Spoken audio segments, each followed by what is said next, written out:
2079 साल भदौ 29 गते बुधबारका दिन गोरखापत्रले प्रकाशन गरेको शिक्षक सेवा, लोकसेवा लगायत अन्य प्रतिस्पर्धात्मक परीक्षाका लागि अत्यन्तै महत्त्वपूर्ण एवं उपयोगी वस्तुगत प्रश्न उत्तरहरू लिएर उपस्थित भएका छौँ। लागौँ आजको महत्त्वपूर्ण प्रश्न उत्तरहरूतर्फ। पहिलो प्रश्न रहेको छ, बेलायतको नयाँ राजा को बनेका छन्? यसको उत्तर रहेको छ चार्ल्स तृतीय। बेलायतमा सबैभन्दा लामो समयसम्म गद्दीमा रहेकी महारानी एलिजाबेथ द्वितीयको निधनपछि उनका जेठा छोरा चार्ल्स त्यहाँको राजा चार्ल्स तृतीय बनेका हुन्। त्यस्तै गरी दोस्रो प्रश्न रहेको छ, तेस्रो चरणको बहुक्षेत्रीय पोषण कार्यक्रम कहिलेदेखि सुरु गर्न थालिएको छ? तेस्रो चरणको बहुक्षेत्रीय पोषण कार्यक्रम कहिलेदेखि सुरु गर्न थालिएको छ? यसको उत्तर हो सन् 2023 देखि। सन् 2023 देखि तेस्रो चरणको बहुक्षेत्रीय पोषण कार्यक्रम सुरु गर्न थालिएको छ। प्रश्न नम्बर 3 रहेको छ, तत्कालीन सोभियत सङ्घका अन्तिम राष्ट्रपति मिखाइल गोर्बाचेभको निधन कहिले भएको हो? यसको उत्तर हो सन् 2022 अगस्ट 30 मा 91 वर्षको उमेरमा। उनले 1985 देखि 1991 सम्म सोभियत सङ्घको राष्ट्रपति भई कार्यभार सम्हालेका। कैयौँ पटक विश्वलाई आणविक युद्धको दिलमा पुर्याएको शीत युद्धलाई शान्तिपूर्ण अन्त्य गर्न सफल मानिने गोर्बाचेभ सोभियत सङ्घको पतन रोक्न भने असफल रहेका। चौथो प्रश्न, ग्रीन क्रस इन्टरनेसनलको संस्थापक अध्यक्ष को हुन्? ग्रीन क्रस इन्टरनेसनलको संस्थापक अध्यक्ष को हुन्? यसको संस्थापक अध्यक्ष मिखाइल गोर्बाचेभ नै रहेका छन्। पाँचौँ प्रश्न रहेको छ, नेपालमा खुलेको पहिलो प्रादेशिक विश्वविद्यालय कुन हो? नेपालमा खुलेको पहिलो प्रादेशिक विश्वविद्यालय गण्डकी विश्वविद्यालय, गण्डकी प्रदेश रहेको छ। त्यस्तै गरी अर्को प्रश्न रहेको छ, क्षेत्रफलका आधारमा सबैभन्दा ठुलो गाउँपालिका हुम्लाको नामखा 2419.64 वर्ग किलोमिटर हो भने सबैभन्दा सानो गाउँपालिका कुन हो? सबैभन्दा सानो गाउँपालिका परवानीपुर गाउँपालिका 12 हो, जसको क्षेत्रफल 15.48 वर्ग किलोमिटर रहेको छ। क्षेत्रफलका आधारमा सबैभन्दा ठुला 5 गाउँपालिका क्रमशः नामखा हुम्ला, मुगुम कार्मारोङ मुगु, फाक्ताङलुङ ताप्लेजुङ, चुमनुब्री गोर्खा र सुम्बु पासाङ ल्यामु सोलुखुम्बु रहेको छ। र त्यस्तै गरी क्षेत्रफलका आधारमा सबैभन्दा साना 5 गाउँपालिका क्रमशः परवानीपुर 12, यमुनामाई रौतहट, दुर्गा भगवती रौतहट, विश्रामपुर 12 र प्रसौनी 12 रहेको छ। प्रश्न नम्बर 7, स्थानीय सरकार सञ्चालन ऐन 2074 अनुसार गाउँपालिकामा कम्तीमा कतिवटा हुनुपर्ने व्यवस्था छ? यसको उत्तर 5 वटा हुनुपर्ने रहेको छ कम्तीमा, र बढीमा चाहिँ 21 वटा। गाउँपालिका हुनको लागि कम्तीमा 5 वटा र बढीमा 21 वटा हुनुपर्ने व्यवस्था रहेको छ। र नगरपालिकामा कम्तीमा 9 वटा र बढीमा 35 वटा हुने गरी निर्धारण गर्नुपर्ने प्रावधान रहेको छ।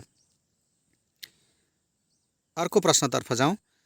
क्षेत्रफलका आधारमा सबैभन्दा ठुलो नगरपालिका कुन हो?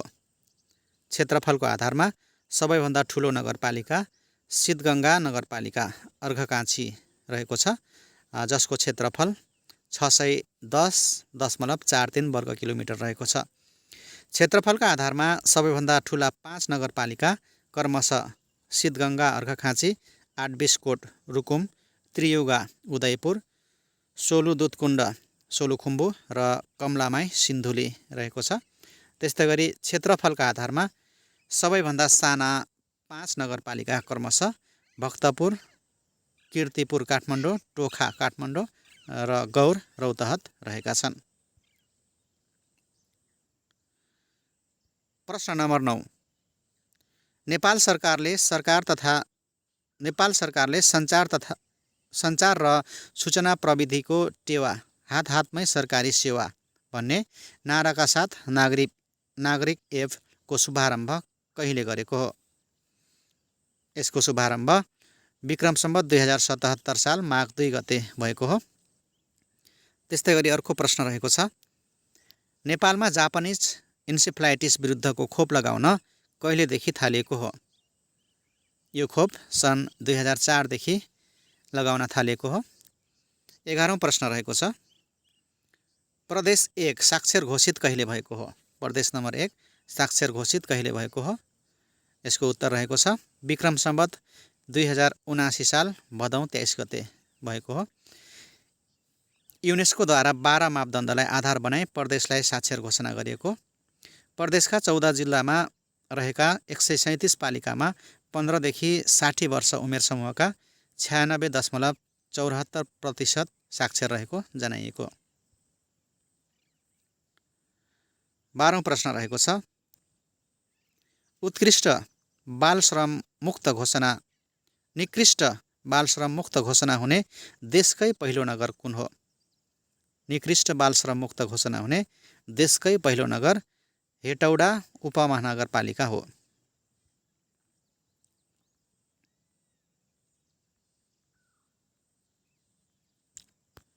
त्यस्तै गरी 13औं प्रश्न रहेको छ,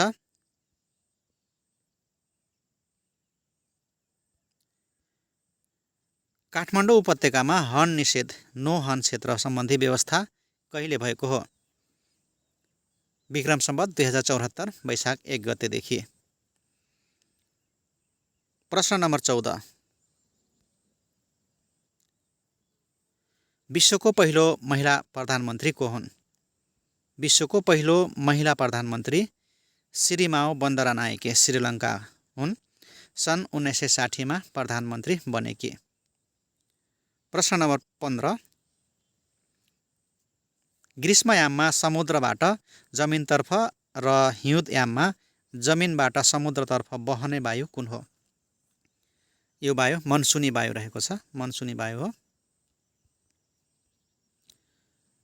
प्रश्न नम्बर 16,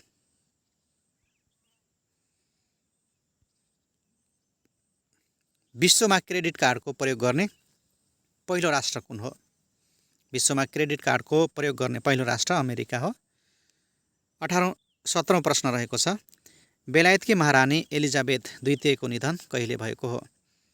बेलायतकी महारानी एलिजाबेथ द्वितीयको निधन सन् 2022 सेप्टेम्बर 8 मा भएको हो। उनको निधन 96 वर्षको उमेरमा स्कटल्यान्ड स्थित बालमोरल दरबारमा निधन भएको हो। प्रश्न नम्बर 18, सिद्धार्थ गौतम बुद्धको धर्मपत्नी को हुन्? सिद्धार्थ गौतम बुद्धको धर्मपत्नी यशोधरा हुन्। यशोधराको जन्म रूपन्देहीको पूर्वी क्षेत्रमा पर्ने कोलीय राज्यको देवदहमा भएको हो। अमृता र सुप्पबुद्धको कोखबाट यिनको जन्म भएको। सिद्धार्थ र यशोधराको कोखबाट एक छोरा राहुलको जन्म भएको। 19औं प्रश्न, उत्तर एटलान्टिक सन्धि सङ्गठन नेटोको स्थापना कहिले भएको हो? नेटोको स्थापना सन् 1949 अप्रिल 4 मा भएको हो। 20औं प्रश्न रहेको छ, हिन्द महासागर र बङ्गालको खाडीमा चल्ने वायुलाई के भनिन्छ? हिन्द महासागर र बङ्गालको खाडीमा चल्ने वायुलाई साइक्लोन भनिन्छ। थार तथा गोबी मरुभूमिमा बहने तातो हावालाई चाहिँ लु भनी चिनिन्छ। अर्को प्रश्न रहेको छ, ब्लड मनी भनेको के हो? ब्लड मनी भनेको के हो?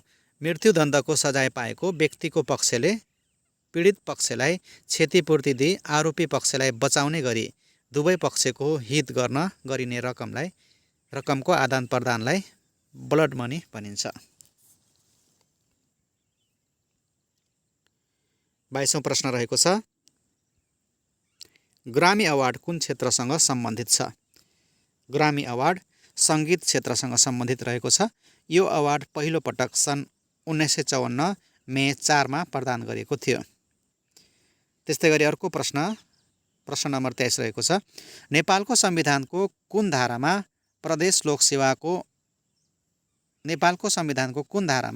प्रदेश लोकसेवा आयोग गठन सम्बन्धी व्यवस्था छ?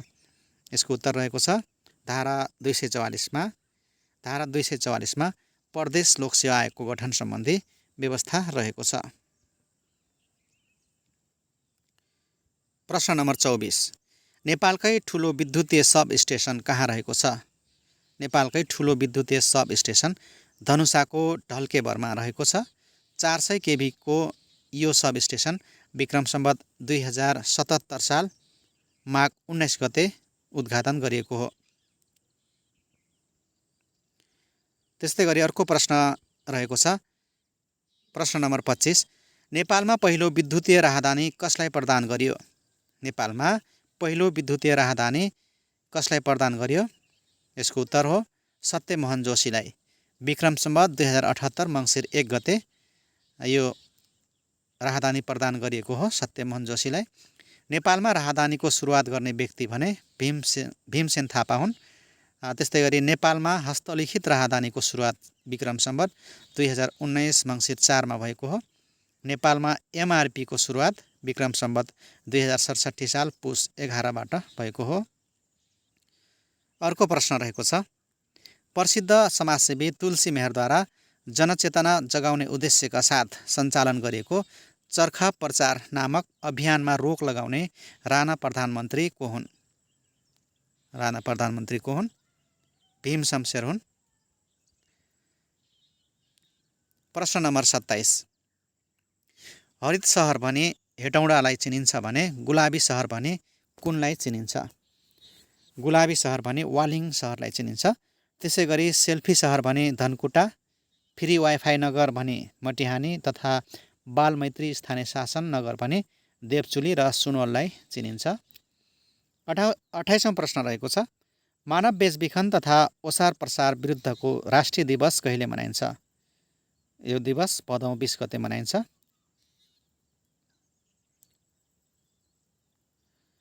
विक्रम सम्वत 2079 भदौ 20 गतेमा तीनै तहको सरकार मानव बेचबिखन विरुद्धको सरोकार भन्ने नाराका साथ 16औं दिवस मनाइएको। साथीहरू, आजको यो सामग्री हामीले टङ्क केसीद्वारा प्रस्तुत गरेको गोरखापत्रमा प्रस्तुत गरेको टङ्क केसीद्वारा प्रस्तुत गरेको सामग्री प्रस्तुत गर्यौँ। यहाँलाई आजको सामग्री कस्तो लाग्यो? जस्तो लाग्यो त्यस्तै प्रतिक्रिया दिन नभुल्नुहोला। हाम्रो च्यानललाई यदि अहिलेसम्म पनि सब्सक्राइब गर्न भुल्नु भएको छ भने कृपया हाम्रो च्यानललाई सब्सक्राइब गरिदिनुहोला।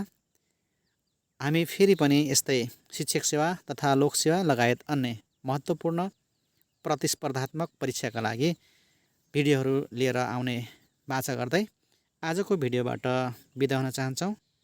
हस्त नमस्कार।